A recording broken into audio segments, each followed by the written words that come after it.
Error और identification में problem होती है, मतलब 10 आउट ऑफ 5 6 करेक्ट हो रहे हैं, कैसे करो इम्प्रूव। सर जी रूल्स पढ़िए, जब गलती कोई होती है तो उसको आप रिपीट, अगर आपकी हो रही है राइट, अगर मैं आपको हु के बाद डैट के बाद आगे वर मेरा प्लूरल आ रहा है बार बार बार बार, आपकी बार बार वही गलती हो रही है, तो आपको देखना पड़ेगा ना कि अगर इसके पहले हमारा जो सब्जेक्ट है अगर वो प्लूरल है उसके हिसाब से आ रहा है, अगर सब्जेक्ट सिमिलर है तो उसके हिसाब से आ रहा है, क्योंकि ये हमारा रिलेटिव प्रोनाउन राइट। तो ये तो आपको देखना पड़ेगा ना दोस्तों, ये होता है रूल्स को देखना, रूल्स को देखिए रिवाइज करिए, रूल्स को देखिए रिवाइज करिए, प्रैक्टिस करिए। इस टाइम पे प्लीज नया कुछ मत करो, मैं आपको वही बोलूंगा। इस टाइम पे आई नो बहुत ख्याल आता है, ठीक है राइट, कि करंट अफेयर याद के लिए और क्या कर लें। मैंने आपको सिंपल बोला है, मतलब अगेन सिर्फ अगर आपको मेरी बात में वो नहीं होता कि यार सर तो बोलेंगे ही राइट, तो आप पेपर में आप देख सकते हो, ऐसा है कि पेपर आपके सामने नहीं है ना, कोई भी आप पेपर उठा लो, बहुत खाली टाइम है, पिछली बार करंट अफेयर पढ़ डालो, पिछली बार का पेपर उठा लो, उसके पहले फीडर उठा लो, उसके पहले उठा लो, उसके पहले उठा लो। ठीक पॉइंट ये है कि जब कुछ चीजें मैं आपको बोलता हूँ तो उस ग्राफ को फॉलो करोगे तो आपको दिख जाएगा रिजल्ट, ठीक है। फिर से भाई इंग्लिश ऊपर अभी भी नो मैटर आप कितने मार्क्स आ रहे हैं, ठीक है। यहाँ पे वोकैब की प्रैक्टिस हम कर लेंगे साथ में, फिर ठीक है, बट कुल मिला के आपको करना वही है, ऑप्शन से ही आप कर पाओगे, चाहे आप टेस्ट में करो चाहे आप पेपर में जाके रियल करोगे। मैं मान सकता हूँ डेफिनेटली हम ईडम हमने इतनी प्रैक्टिस कर ली है, शायद कुछ आपको ईडम सेम टू सेम मिल जाए और आप उनको बड़े आराम से करोगे, बट स्टिल गलती होगी। आपको समझना पड़ेगा कि अगर 100 में से केवल हमको 70s में मार्क्स चाहिए इंग्लिश में, दैट मींस अगर मेरे 25-30 क्वेश्चन गलत भी होते हैं, 25 मान लो ठीक है, 25 क्वेश्चन अगर मेरे गलत भी होते हैं इंग्लिश में तब भी चलेगा 120 करने पे। 25 क्वेश्चन हमारे गलत हो रहे हैं, कहाँ से गलत होंगे, ये वो कैप से तो गलत होंगे, एक दो आपके एस वन एस से गलत होंगे जो भी होते हैं, उसको अगर आप कम कर लो तो बस बल्ले बल्ले। ईडियम से ही तो गलत होंगे, वर्ड मीनिंग से ही तो गलत होंगे। अगर 10 में आया है दो तीन गलत, मेरे को जब फुर्सत मिलेगी दिन भर में तब शायद मैं देखता मैं हूँ। क्या जानती हूँ। हाँ हाँ तो डिलीट क्यों करते हो, मतलब क्या थॉट होता है उसके पीछे की, सीन ही नहीं कर रहा डिलीट कर देता है ऐसा। ऐसा कुछ भी नहीं। चलो ठीक है मैम, सॉरी माफी इसके लिए, मैं माफी बोल सकता हूँ चलो अभी वैसे 2 दिन का मैंने देखा नहीं है क्योंकि सीएपीएफ वाले उस दिन तो सीएपीएफ निकल गया था पूरा दिन, वही सब देखते देखते ठीक है। ऑपरेशन कावेरी, अच्छा सॉरी कावेरी का बच्चे अभी भी यूक्रेन करके आए हैं, क्या कर सकते हैं, वो जो मैंने खुद सेंड किया था। एक कह रहा सर आपने कैसे गलती कर दी, मैंने कहा भाई गधा तुम पेपर देके आओगे, तुम पेपर भेजते हो मैं उसको भेजता हूँ यहाँ पे, कुछ भी मतलब कह रहा सर आपने तो पढ़ाया था इसका योगा हमारा वो कौन सा क्वेश्चन था, अरे यूके वाला कोई एक्सरसाइज थी, हाँ उसने नेपाल किया था। मैंने कहा भैया मेरा नहीं है, तुम जाके देखोगे मैंने उसको एडिट करके ये लिखा था कि समवन सेंट मी दिस, अलग ही चल रहा है। कह रहा है ये आपने कैसे गलती कर दी भाई, पेपर मेरा नहीं है वो, ना मैं देने गया था सीएपीएफ। चलो पढ़ते हैं अभी, ठीक है अभी फोकस, इसलिए फिर मैं बोलूंगा सीएपीएफ बहुत तगड़ा किया लोगों ने, ठीक है। कट ऑफ ऑब्वियसली आई जाएगी उसकी, अगर आपको लगता है पेपर आसान गया तो कट ऑफ आई जाएगी फॉर श्योर, ठीक है, अगर तुम लोगों ने इतना किया। बट वहां से आप देख सकते हो अपना डायरेक्शन, सिंपल, एकदम सिंपल राइट, सबसे सिंपल चीज करनी है वो है ये कि अपने को स्टिक करना है जो अपना कंटेंट है राइट, बार बार मैक्सिमम रीडिंग, केवल एक चीज जो आपको बचे दिन में करना है वो दोस्त maximum reading reading reading. Science पढ़ ली आपने 4 बार पढ़ ली, 5वीं बार पढ़ लो, 10 बार पढ़ ली, 11वीं बार पढ़ लो, करंट अफेयर पढ़ ली एकदम रटा हुआ हर चीज कर ले तो रिलेट, सिंगापुर बोल के हर चीज पढ़ ले तो एक बार और पढ़ लो, जो मैं भी और दूंगा और एक क्लास करेंगे हम लोग उसको भी एक बार देख ले राइट। जब सब कुछ करके लगता है कि हाँ कर लिया है, आधे घंटे और पढ़ लिया करो, वही है जो डिफरेंस क्रिएट करता है, दैट्स इट। ठीक चलो, तो यार अभी हम ये हमारा पहला पार्ट है बेसिकली, या पहली चीज है, सब कुछ पढ़ के फाइनली हम घर आए हैं जहां पढ़ेंगे पहले तो कि कंसेशन बना कैसे, ये इतना इंपॉर्टेंट नहीं होता इसलिए हम इसको देखेंगे राइट। आपने देखा होगा पेपर में उतना डिटेल में नहीं आता, आपने सीपीएफ भी देख लिया, जितना डिटेल आपने पॉलिटी पढ़ी है ना, चाहे वो पार्लियामेंट हो चाहे कुछ और हो, क्वेश्चन वही आता है, इमरजेंसी कहां लगती है कब लगती है क्या सस्पेंड होगा नहीं होगा राइट, वैसे ही क्वेश्चन आपको मिलेंगे रिट्स के ऊपर, बेसिक ही मिलते हैं क्वेश्चन, ठीक है। कौन कर सकता है रिट इशू, कौन नहीं कर सकता, हाई कोर्ट का क्या पावर, सुप्रीम कोर्ट का क्या पावर है ना, बिल्कुल बेसिक क्वेश्चन मिलते हैं, लेकिन पढ़ेंगे तो अच्छे से, इसलिए अच्छे से पढ़ना। तो हमारा जैसे पुराने टाइम पे क्या था, अलग अलग बुक्स थे राइट, हमारे जो रिलीजियस बुक होते हैं उसमें हमारे जो अलग रूल थे, घर में जैसे हमारे रूल होते हैं कि भाई रात में 8 बजे के बाद बाहर नहीं निकलोगे, 9 बजे के बाद बाहर नहीं निकलोगे राइट, वैसे ही देश को चलाने के लिए जो कुछ सेट ऑफ रूल्स हमारे होते हैं राइट, उन्हीं को एक बुक में रखा गया है। ये ऐसा होता है डेमोक्रेटिक नेशंस में जिसको हम लोग कहते हैं कॉन्स्टिट्यूशन। तो जो हमारा कॉन्स्टिट्यूशन बना, यहां बस इंपॉर्टेंट ये है अपने को देखना कि हमारा कॉन्स्टिट्यूशन में जो अलग अलग चीजें हमने ली हैं वो कहां से बोरो की हैं, क्या खास बात है हमारे कॉन्स्टिट्यूशन के लिए। सील हमारी इसकी एलिफेंट राइट, सील जो होती है एलिफेंट है इसकी हमारी। तो जो हमारा कॉन्स्टिट्यूशन लिखा गया जो कि सबसे बड़ा लिखा हुआ कोई डॉक्यूमेंट है कॉन्स्टिट्यूशन की हम बात करें, दुनिया का सबसे लेंदियस्ट कॉन्स्टिट्यूशन हमारा है राइट, ओल्डेस्ट की बात नहीं कर रहा हूं मैं, लेंदियस्ट है हमारा, ओल्डेस्ट तो यूएसए का, लेंदियस्ट हमारा कॉन्स्टिट्यूशन है पूरी दुनिया में। तो इसके बारे में कुछ पढ़ना है हमको, अगर हमको चेंज करना हुआ तो क्या चेंज करना आसान है, किस किस देश में ऐसा है कि बिना लिखे ही कॉन्स्टिट्यूशन हमारा चल रहा है ओरल, कई जगह ऐसे भी है जहां पे अनरिटन कॉन्स्टिट्यूशन है, जहां पे चीजें बस ऐसे लिख दी गई हैं लेकिन एक प्रॉपर फॉर्मल कोई डॉक्यूमेंट नहीं है जैसे हमारे देश में है राइट। तो इसको जरा हम समझने वाले हैं। तो बेसिकली कॉन्स्टिट्यूशन क्या होता है, कोई भी चीज, कोई भी सेट ऑफ रूल्स, कोई काइंड ऑफ रूल बुक जो किसी भी देश को चलाने के लिए, गवर्न करने के लिए एसेंशियल होते हैं, इट इज कॉन्स्टिट्यूशन राइट। आगे ज्योग्राफी आप इतना मस्त तरीके से पढ़ोगे ना यार राइट, क्योंकि ज्योग्राफी ना, जब ज्योग्राफी हम पढ़ रहे हैं तो we have blueprint right, last 3 4 series देखो आप, इंडिया देखो या सीपीएफ देखो, एग्जामिनर का कहीं ना कहीं ध्यान है टुवर्ड्स हमारा ह्यूमन ज्योग्राफी या फिर टुवर्ड्स हमारा इन्वायरमेंट राइट, इन्वायरमेंट के ऊपर वो पक्का पूछेगा, कोई ना कोई कन्वेंशन पूछेगा पूछेगा, क्योटो प्रोटोकॉल अभी तक क्वेश्चन चल रहा है बेसिल कन्वेंशन अभी तक चल रहा है आपका, ठीक है, तो वो पूछेगा ही पूछेगा, तो वहां से क्वेश्चन फिक्स क्वेश्चन। और जो कोर्स के अंदर से पूछेगा कि रॉक्स कौन सी हैं, यहाँ भी क्वेश्चन आएगा, कौन सी रॉक हमारी मैकेनिकली फॉर्म्ड है, कौन सी रॉक हमारी किसी और तरीके से केमिकली हमारी फॉर्म्ड है, यहाँ से भी क्वेश्चन आने आना फिक्स। तो इन चीजों को हम करेंगे, यहाँ पे आपको उतना एफर्ट नहीं लगाना पड़ेगा बिकॉज मैंने स्लाइड ही वैसे बनाई है कि आपको तुरंत सब कुछ वहां मिल जाएगा। तो ज्योग्राफी में जो भी हमारे 15 से 20 के 20 क्वेश्चन आएंगे राइट, बहुत आराम से आप करोगे, साथ में मैपिंग, जो मैपिंग वाली क्लास भी हमने की है राइट, और जो आप टाइम टाइम टाइम टाइम जो मैं रील बना रहा हूँ, तुमको क्यों लग रहा है अचानक से ऐसे एक दिन बैठा दिमाग में आ गया कि हम स्टेट तुमको भ्रमण कराएंगे, इतना खाली हूं मैं नहीं ना, मेरे को ही मालूम है ना भाई एग्जामिनर क्या सोच रहा है बैठ के वहां, या इस पिछली बार इससे मैंने तेलंगाना पूछा था, इस बार छत्तीसगढ़ पूछूंगा, इस बार कुछ और पूछ लूंगा, समझ रहे हो? ओके मेरे भाई समझे तो उसी लिए वो देख लिया करो उसको, 1 मिनट लगता है आपका हार्डली। आज शायद पोस्ट करूंगा, बन गया वो, एक्सपोर्ट पे लगी है। राइट, क्वेश्चन आंसर ऑन नहीं है क्या, क्या बात कर रहे हो? Wait wait wait wait, right, तो बन गई है वो, आज बिहार का है, मैं कर दूंगा। ठीक है चलिए, तो ये देखो कॉन्स्टिट्यूशन हमारा क्या होता है, फंक्शन हमारे कॉन्स्टिट्यूशन के क्या होंगे, ये देखो हमने पढ़ लिया ऑलरेडी भैया जी। मिनिमम अगर कोऑर्डिनेशन होगा, इसका मतलब क्या हुआ, इसका मतलब अगर एग्जीक्यूटिव जो हमारी है, जो हमारी लेजिस्लेचर है, राइट, जो हमारा एग्जीक्यूटिव है, जो हमारा लेजिस्लेचर है, जो हमारी जुडिशरी है बालक, तीनों में अगर हमको जो कोऑर्डिनेशन है वो अगर मिनिमम मिला, अगर हमको कोऑर्डिनेशन मिनिमम मिलेगा तभी तो मजा आएगा ना, राइट, तभी तो फिर तीनों अपने तरीके से काम कर पाएंगे। तो मिनिमम कोऑर्डिनेशन हमको चाहिए, बेसिक एलोकेशन ऑफ पावर, तीनों ही जो हमारे हैं स्तंभ डेमोक्रेसी के, हमने सबको अलग अलग अपने अपने फील्ड में पावर दे रखी है। गवर्निंग बॉडीज हमारी है, राइट, गवर्निंग बॉडीज कैसे, आपका जुडिशरी में कुछ और, उसके ऊपर चेक रखने के लिए हमारे सरकार के ऊपर अलग बॉडीज है, सीएजी वगैरह अलग आप पढ़ोगे, राइट। कॉन्स्टिट्यूशनल बॉडीज की मैं आपको दिखा देता हूँ स्लाइड, इसके बाद मस्त पढ़ेंगे, एक क्लास में वो हो जाएगा। लेकिन वहां पे ना आपके बुक में, जिसके पास पुरानी बुक है, मैं आपसे बोल रहा हूँ पहले से ही, जिसके पास पुरानी बुक है, आई थिंक जो भी करंट एडिशन है लक्ष्मीकांत का, इसके पहले वाली जो भी आपकी एडिशन है उसमें गलतियां होंगी। गलतियां इसलिए होंगी बिकॉज आपका जो 2019 में अमेंडमेंट हुआ है, ठीक है, तो वो आपकी पुरानी बुक्स में चेंज हुआ नहीं होगा, इसलिए मैं जो पढ़ाऊंगा बस वही आपकी जो स्लाइड बनाई है मैंने दिखाता हूँ, बस ये स्लाइड आपकी इंपॉर्टेंट होगी, इतना ही काफी होगी, इनफ होगी।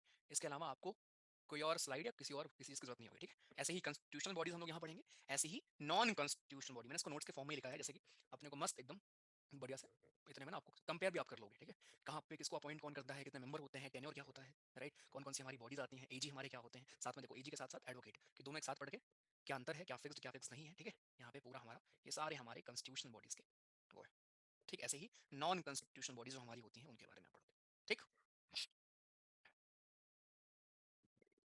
हम्म, समझ में आया, ठीक है चलो। ऑप्शन गलत थे, कौन सा गलत था आयुष, देखा नहीं यार मैंने। हम्म, देखा नहीं भैया, देखा नहीं। हिमालय किसका बना है मतलब, प्लेट बाउंड्री पूछा था, रॉक पूछा हुआ था, रॉक तो सेडिमेंट्री रॉक्स भी हैं यहाँ पे, सेडिमेंट्री रॉक्स होंगे इसका अगर आंसर में था तो। हम्म, भैया आर दिखा दीजिए, मेरा मन सूख रहा है, बताऊंगा अभी तुमको मैं। हाँ जी गौरंग जी, कोशिश तो वही रहेगी। Please upload video send in the group please भैया, ऑल इंस्टा वाली वीडियोस।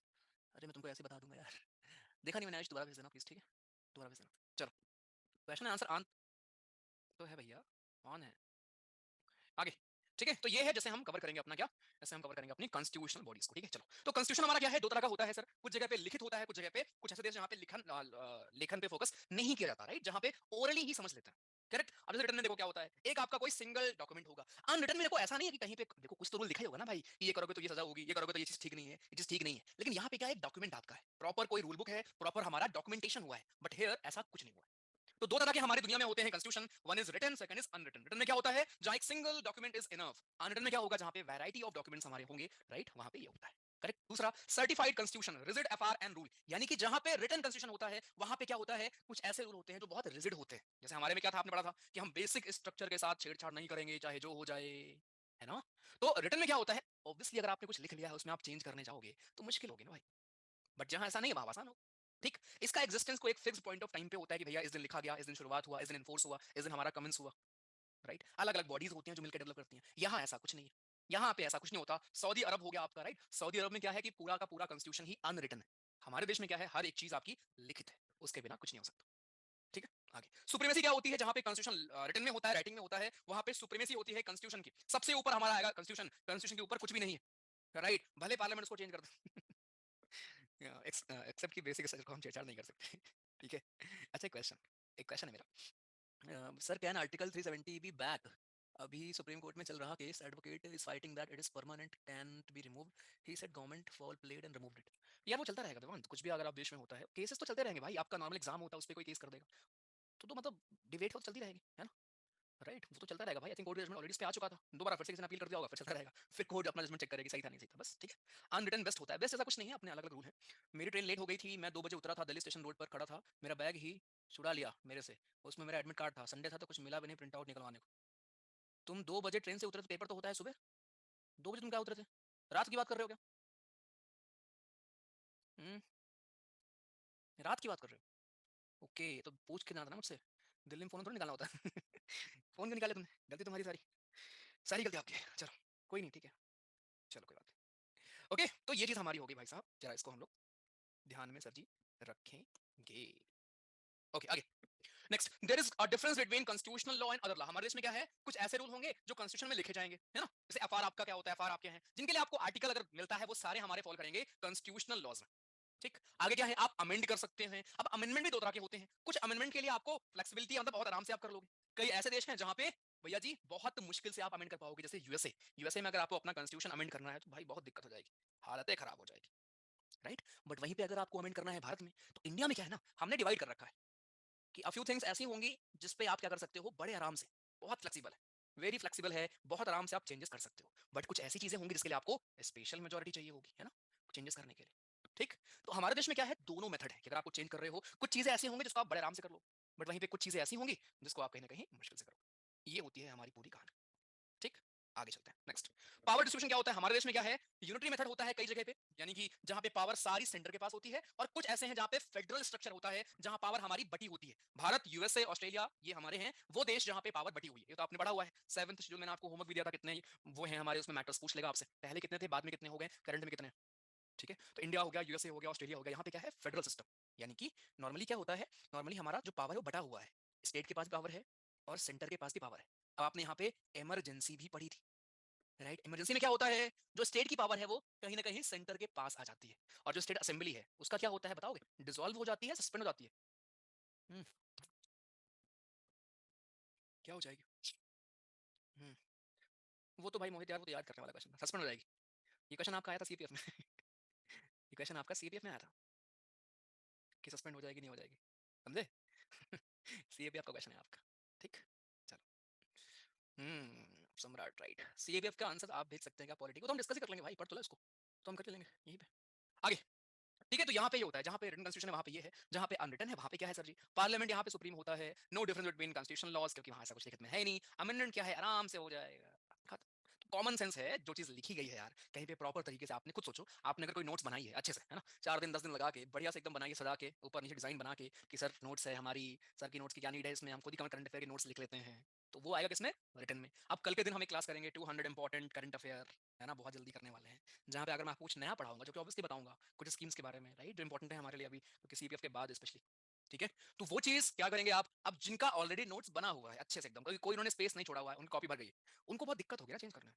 यही होता है रिटन कंस्टिट्यूशन। और जो यहाँ पे मेजोरिटी लोग हैं कि 2 पन्ना यहाँ लिख लिया, 2 पन्ना वहाँ लिखा है, 2 पन्ना सर खुद ही दे देंगे, उनको कोई दिक्कत है क्या, टेंशन ही नहीं उनको, उनको टेंशन ही नहीं है, बड़े आराम से हो जाएगा। समझ में आ गया डिफरेंस दोनों में?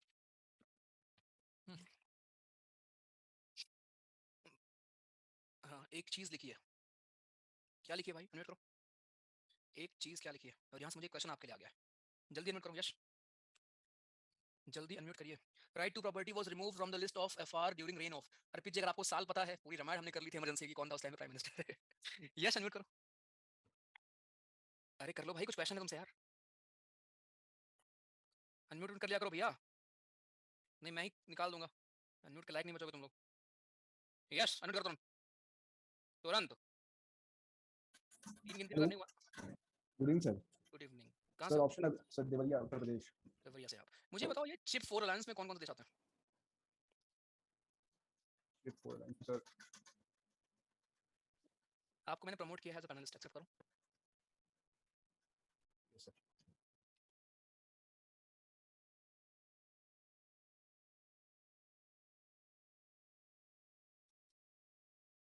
Very good.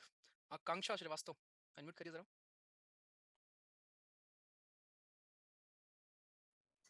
हाँ बताओ। Hello sir, good evening sir. हाँ 1935 का हमारा एक्ट था जो, राइट, वो तो हमारा ऑब्वियसली था ही मेजर सोर्स, बट उसके अलावा भी हमने अलग अलग जगह से चीजों को लिया है। ठीक है, यूके से क्या लिया है, यूएसए से क्या लिया है, ये सब हमसे पूछता है। चलिए आगे, नेक्स्ट। ठीक है, तो यहाँ से जरा देखते हैं, यहाँ से शुरू हुआ, ये सारे हमारे एक्ट हैं जो हिस्ट्री में आपने पढ़े हैं और नहीं पढ़े हैं, वैसे इतना इंपॉर्टेंट नहीं है। ठीक है, यहाँ से अपने को पढ़ना है, यहाँ से क्या हुआ है, तो 1895 हमारा वो साल था जब हमारे तिलक जी, राइट, जब हमारे तिलक जी को आइडिया आया of constituent assembly to draft constitution. ये आपकी बुक में नहीं लिखा होगा, आपकी बुक में शुरुआत कहाँ से होती है, 1934 से, नीचे वो भी है। 1934 में एम एन रॉय जी का आइडिया था वो है, बट उसके पहले आइडिया आया कहाँ से था, बाल गंगाधर तिलक जी को ये ख्याल आया था कि यार सुनो, हम लोग अपना कॉन्स्टिट्यूशन के लिए एक हमारी असेंबली होनी चाहिए जो कि अपना कॉन्स्टिट्यूशन बनाए। बाद में क्या हुआ, फिर स्वराज की बात हुई, है ना, फिर पहला जो हमारा, जिसको हम बोलते हैं पहला हमारा return to constitution kind of, जिसको चैलेंज किया गया था, इसको मोतीलाल नेहरू ने बनाया था 1928 में, साइमन कमीशन आता है फिर उस टाइम पे। उसके बाद जवाहरलाल नेहरू, डिक्लेरेशन ऑफ पूर्ण स्वराज, लाहौर सेशन, तो ये सब इवेंट्स हमारे हिस्टोरिकल इवेंट्स हैं, हिस्ट्री में हमारे इवेंट्स होते रहे। फाइनली जाके 1934 में जो आइडिया इन्होंने रखा सामने, एम एन रॉय थे जिन्होंने अपना आइडिया रखा, राइट, कि भैया जी हम लोग अपना कॉन्स्टिट्यूशन जरा खुद से बनाते हैं। 1935 वो साल था जब पहली बार कांग्रेस ने ऑफिशियली, इसके पहले भी देखो ये हो चुका था कई बार, है ना, बातें पहले भी हो चुकी थी स्वराज वगैरह की, बड़े पहली बार था जब ऑफिशियली अपना कॉन्स्टिट्यूशन बनाने की बात पहली बार कांग्रेस ने की थी, राइट, 1935, करेक्ट। तो उसके बाद जवाहरलाल नेहरू जी ने डिक्लेयर किया कि भैया जी हमको कॉन्स्टिट्यूशन चाहिए विदाउट एनी इंटरफेरेंस, हम अपना कॉन्स्टिट्यूशन खुद बनाएंगे। फिर वर्ल्ड वॉर का टाइम आ जाता है जहां पे अगस्त ऑफर करके आपने पढ़ा होगा, है ना, उन्होंने प्रॉमिस तो किया था कि यार हम बना के तुमको देंगे अगर तुम्हारी हमारी हेल्प करते हो। वर्ल्ड वॉर 2 में अगस्त ऑफर आया 1940 के आसपास, ठीक है। इस टाइम पे वायसराय कौन थे जरा बताओगे मुझे, हिस्ट्री पढ़ा है ना, who was the viceroy during 1940? आप कैट वाला तुमको मैंने पढ़ाया। हम्म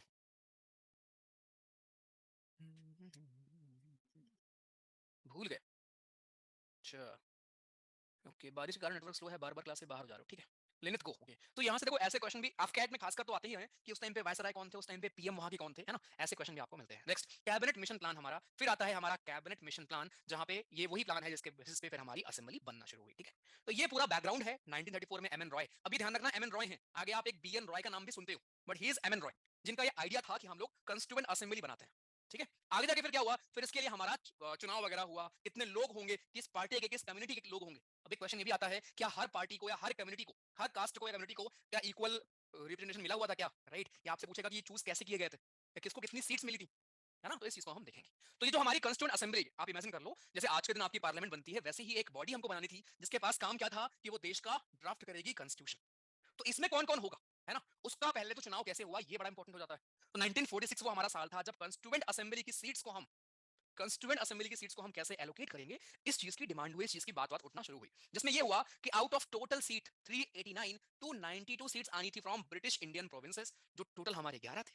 प्रिंसली स्टेट्स हमारे उस टाइम के जो राजा महाराजा थे वो थे 93, और चीफ कमिश्नर्स प्रोविंस 4 थे। इसको अगर आप कंपेयर करना चाहते हो, जैसे आज के दिन अगर आपके स्टेट्स हैं तो आप स्टेट्स मान लो इसको, आज के दिन आपके जो यूटीज हैं वो हमारे ये, और ये उस टाइम पे जो राजा महाराजा थे, प्रिंसली स्टेट्स थे, वहां से भी 93 लोगों को चूज किया गया था। पहली चीज, हमारी असेंबली, कॉन्स्टिट्यूशन तो बाद में बनाएंगे, पहले असेंबली तो बना लें जो उस कॉन्स्टिट्यूशन को बनाएगी।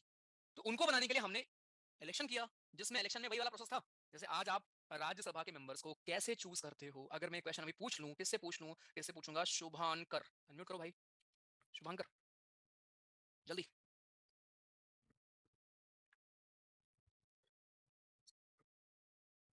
Shubhankar Thapa, kindly unmute sir. अरे करो भाई, तुम लोग फ्लो तोड़ देते हो यार, तुरंत तुम लोग अनम्यूट कर लो, मैं क्वेश्चन पूछ लूं ना बता पाओ डांट दूं, कम से कम उस चीज जीवन में याद रखोगे, खत्म, आगे बढ़ जाएंगे।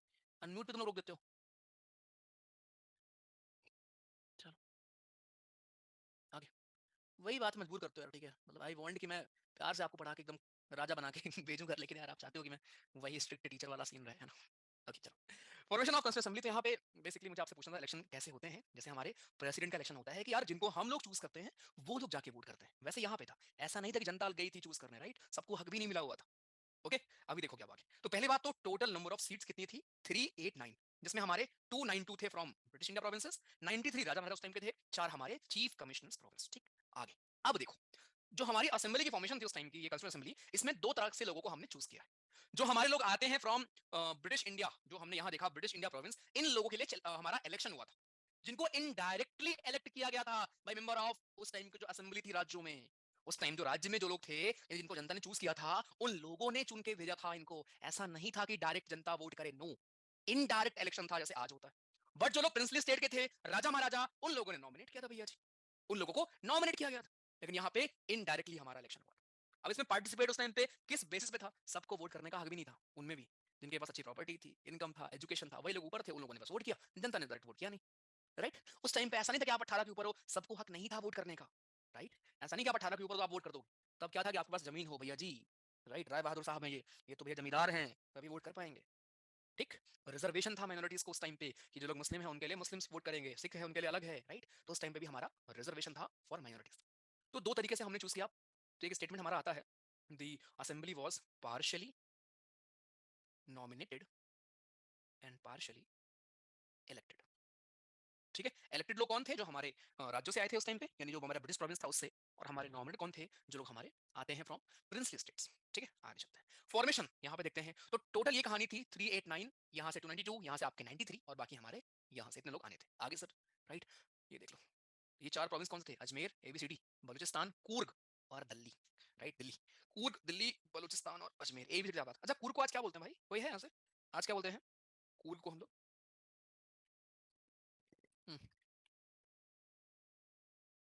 कोडागू, कूर्ग या कोडागू। अच्छा, नहीं कर्नाटका के अंदर है, तो कर्नाटका बोल सकते हो, राइट? पीवाईक्यू ऑफिशियल आंसर की आप ऐसे गूगल पे सर्च कर लो, शायद आपको मिल जाए।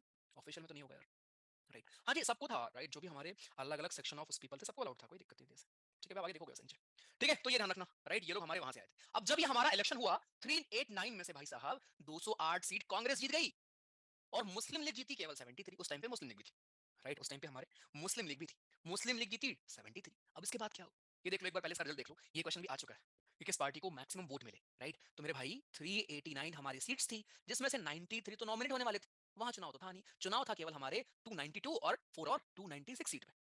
तो 296 सीट पे चुनाव हुआ, जिसमें से कांग्रेस को मिला है 208 सीट और सेकंड नंबर पे मुस्लिम लीग 73। अभी आप देखोगे मुस्लिम लीग भाग गई छोड़ के, राइट? यहाँ पे अगर आप देखना चाहते हो कम्युनिटी वाइज, हिंदूज इतने थे, मुस्लिम इतने थे, यानी आप अगर ध्यान से देखो तो कहीं ना कहीं हर कम्युनिटी को अपना रिप्रेजेंटेशन मिला था। यहाँ पे एक लाइन लिखी होगी, although the constituent assembly wasn't directly elected by people on the basis of adult franchise, यानी कि हालांकि जो हमारे लोगों को इलेक्ट किया गया था वो डायरेक्टली जनता ने नहीं किया था, बट यहाँ पे सारे सेक्शन ऑफ सोसाइटी, चाहे वो हिंदू हो, मुस्लिम हो, सिख हो, पारसी हो, एंग्लो इंडियन हो, क्रिश्चियन हो, एससी हो, एसटी हो, इवन वीमेन, इन सभी का रिप्रेजेंटेशन था। तो ये लाइन आता है पेपर में कि क्या इन लोगों को रिप्रेजेंटेशन मिला था क्या, और क्या जनता ने डायरेक्टली चूज किया था क्या? नो, इनडायरेक्टली चूज किया था। कुछ लोग नॉमिनेटेड भी थे और साथ में ये क्या था, साथ में ये था हमारा कि यहाँ पे हर कम्युनिटी को कहीं ना कहीं रिप्रेजेंटेशन मिला हुआ था बेस्ड ऑन देयर पॉपुलेशन। ठीक, इस चीज को ध्यान रखना कि मतलब ऐसा नहीं था कि सीट बांटी गई थी कि नहीं हिंदू हम इतने लेंगे, मुस्लिम इतने लेंगे, बट जब चुनाव होने के बाद लोग हमने देखे तो वहां ये देखने को मिला कि यार हर कम्युनिटी, हर सेक्शन, हर तबके से लोग हैं हमारे इस कम्युनिटी। ठीक, बट बाद में अभी आप देखोगे कि इसकी हमने आलोचना भी बहुत की है। आलोचना किस पॉइंट पे होगी कि भाई अब हिंदूज बहुत थे, लॉयर बहुत थे, कांग्रेस के लोग बहुत थे, इन सब ग्राउंड्स पे क्या हुई है, आलोचना बहुत हुई है। ये कॉपी पेस्ट कर दिया आपने बाहर से लेके, ये सब वो ग्राउंड्स है जहाँ पे बहुत क्रिटिसिज्म भी होता है कॉन्स्टिट्यूशन का हमारे।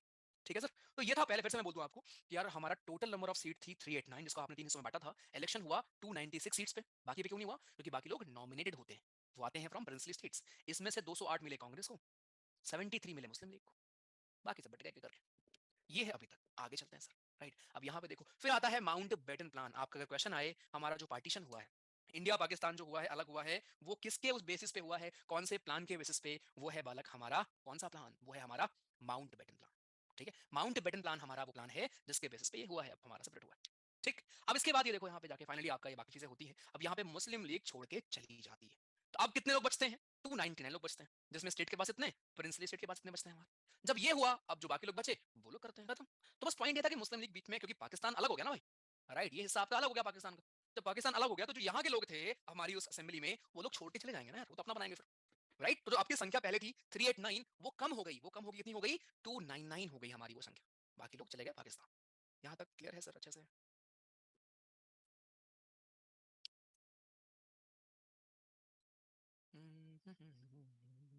मुस्लिम से माइनॉरिटी ने वोट किया तो यहाँ पे वो थोड़ी ना था, जनरल इलेक्शन था।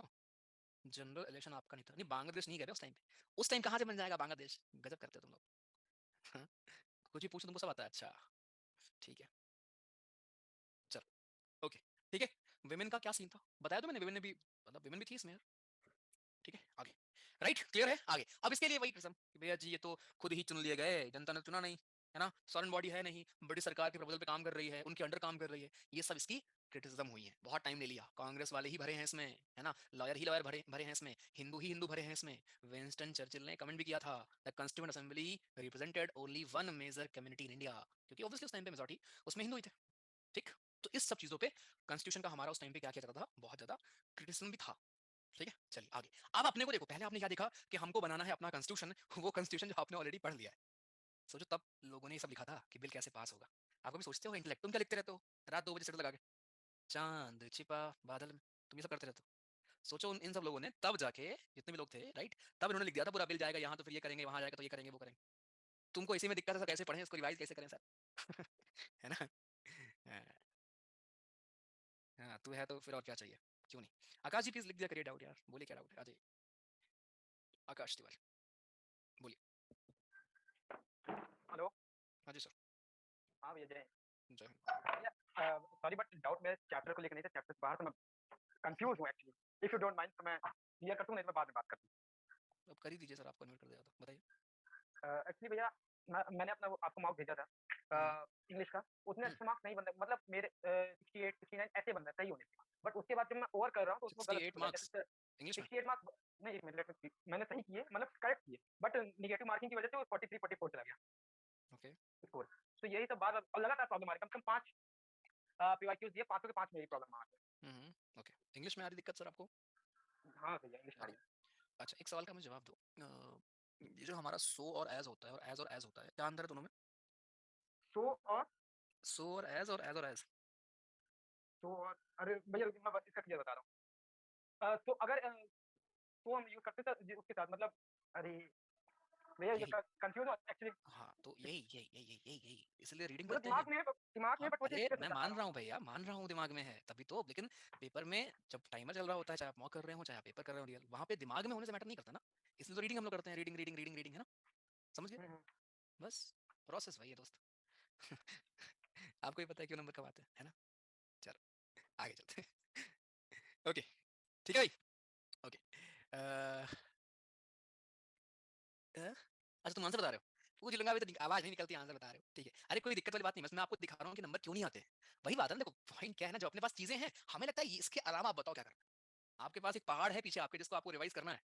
भले आपने किया भी होगा, शायद माइंड में भी आपके होगा, भी आ जाएगा शायद 1 घंटे बाद मैं पूछूंगा, बट ऐसा रखना है कि भाई तुरंत देखते ही क्लिक करे, है ना?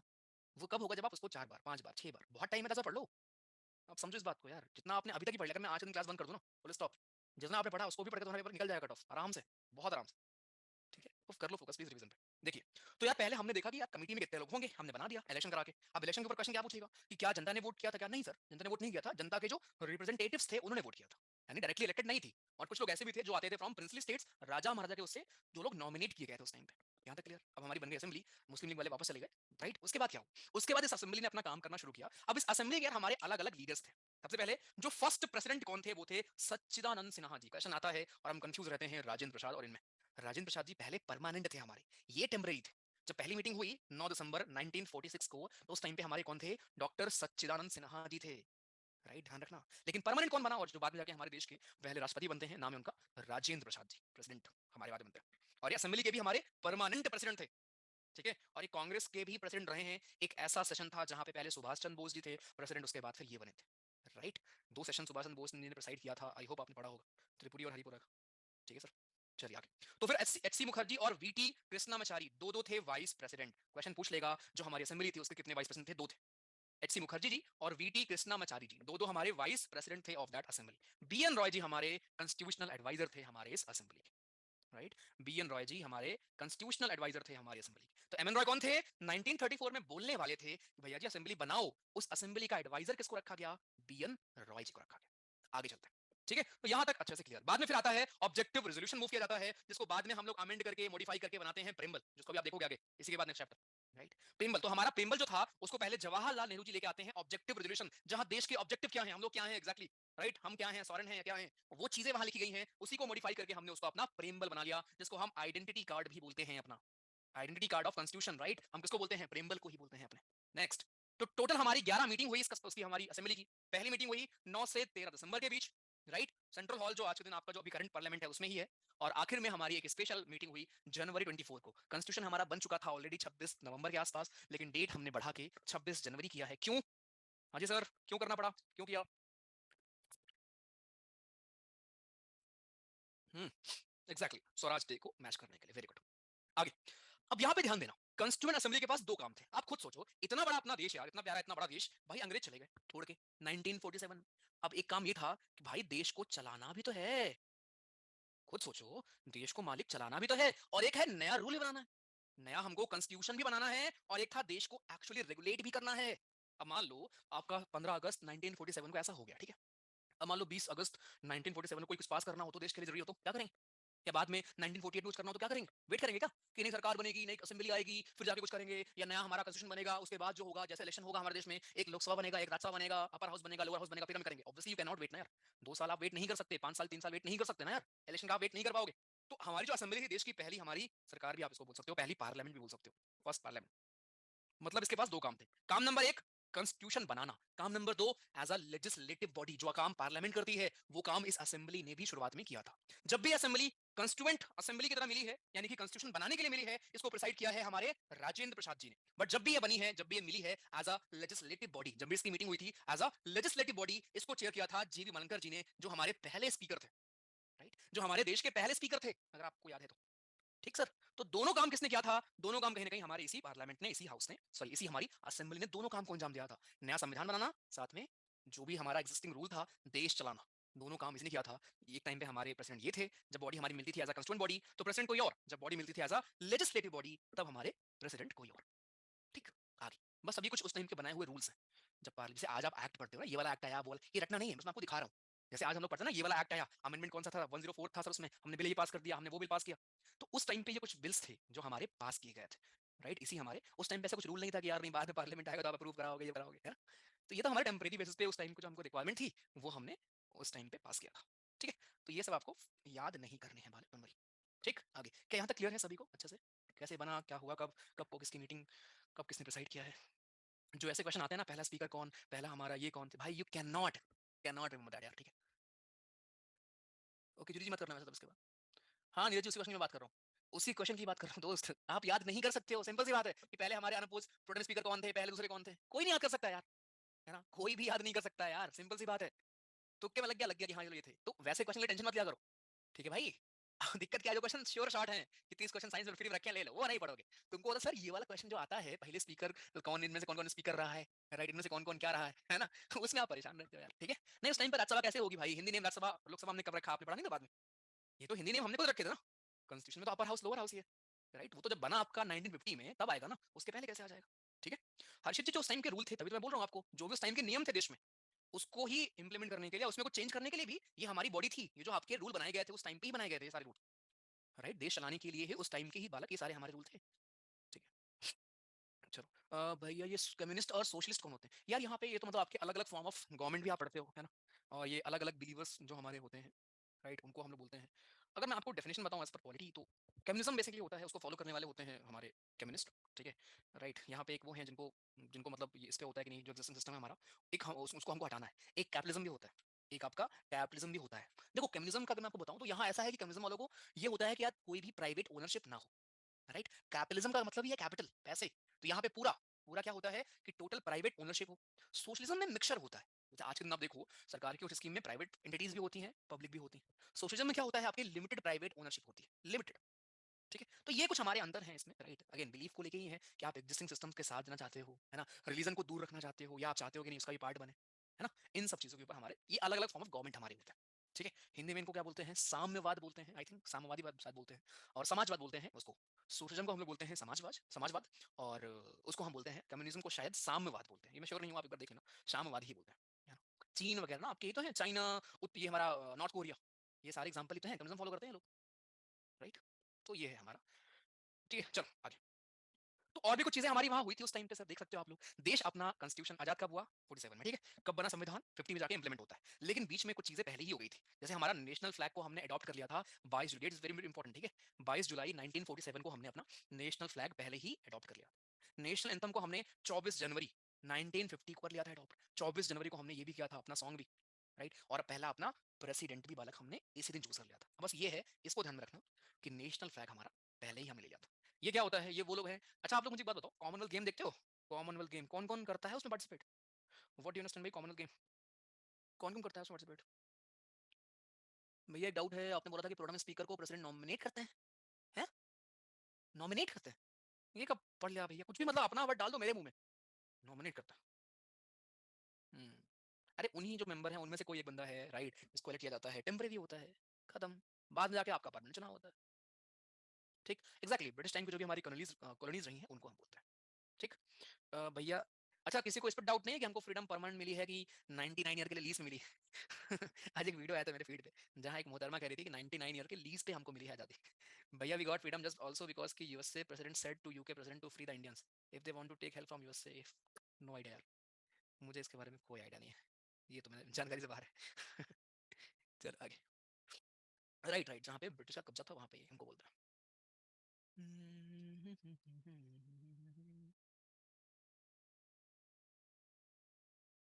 एक बात बताना था, बताओ भैया, आ जाओ।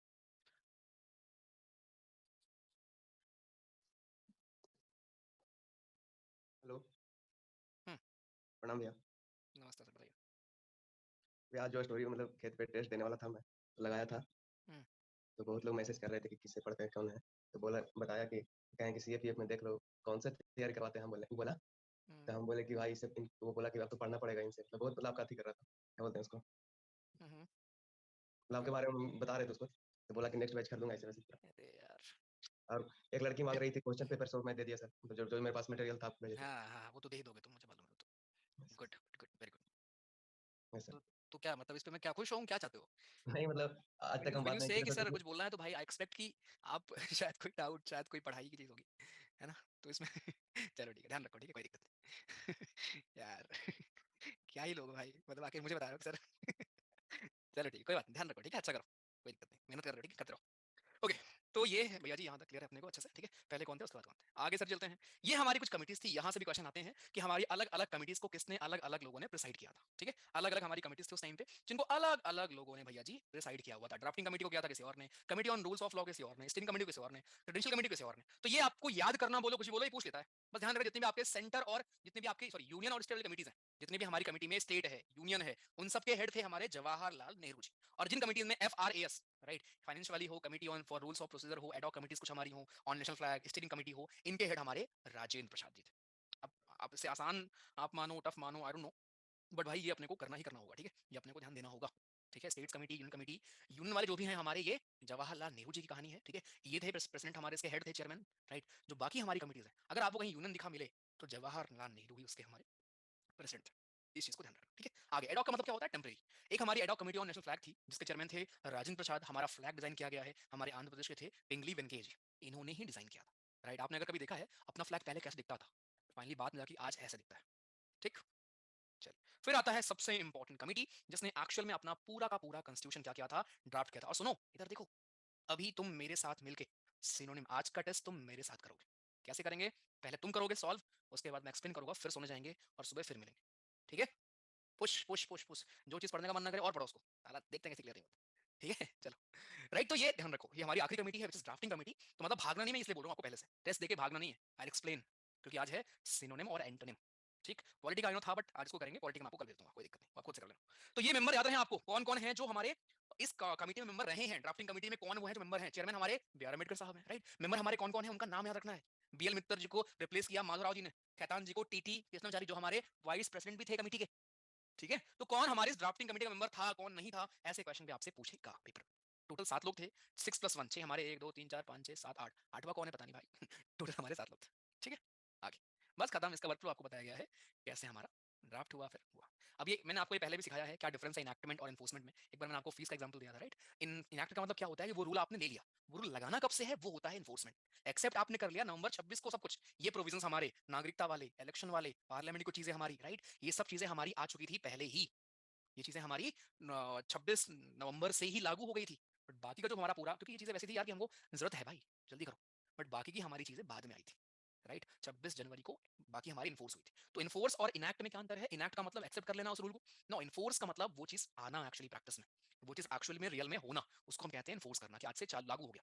यहाँ पे है कि आपने एक्सेप्ट कर लिया रूल, बट यहाँ से है लागू होना, वो हुई थी 24 जनवरी 1950 पे साइन हुआ, 26 जनवरी से आपने लागू किया, ठीक।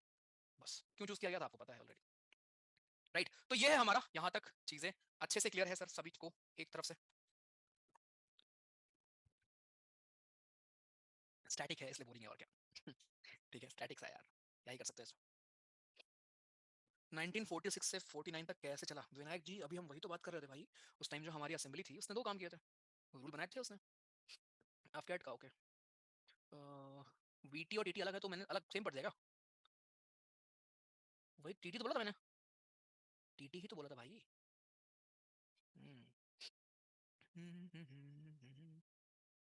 मुझसे भी एक लड़की ने बैच के टेस्ट और नोट्स, अरे ठीक है यार, ठीक है, मैंने कभी रोका तुमको, बिजनेस मत करना, बस हो गया, ठीक है, राइट। जो मैंने नहीं किया, अगर आप उसको करोगे ना दोस्त, तो फिर मुझसे बुरा कोई नहीं होगा, ठीक है, सिंपल से यार।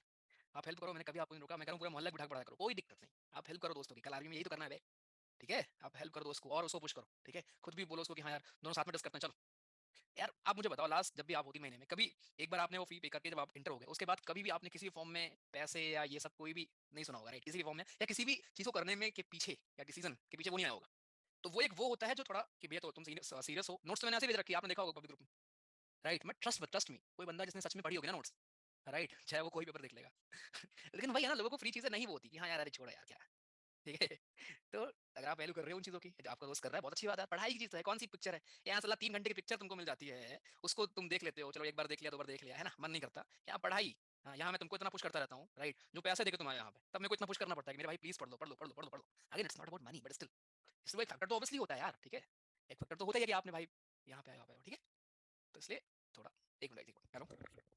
हुँ, अरे मैं क्लास में पढ़ता हूँ। ठीक है भाई, तो कोई इश्यू नहीं है और चलेगा, लेकिन वही बात है कि आप business if you will make business out of it ना, देन पंगे, ठीक है? देन तो भाई छोड़ दो। फिर मैं नहीं छोड़ूँगा तुमको, बाकी का छोड़ दो। सर इससे पहले कभी नहीं सोचा कि जब आर्टिकल 425 है तो कभी आर्टिकल 306 क्यों नहीं सुना? हाँ, बच्चा सब मालूम है मुझे, क्योंकि क्योंकि सास भी कभी बहू थी। चलो, ओके, तो सोर्सेज़ ऑफ इंडियन कॉन्स्टिट्यूशन, हमारे सोर्सेज़ क्या-क्या हैं, राइट? इसको हमको यहाँ पे देखने हैं। कौन सी चीज़ हमने कहाँ से ली है, ठीक है? कौन सी चीज़ हमने किधर से ली है मेरे भाई, इसको अपने को यहाँ पे समझना है। ये आप खुद से पढ़ सकते हो यार, मुझसे क्या पढ़वाओगे इसको, है ना?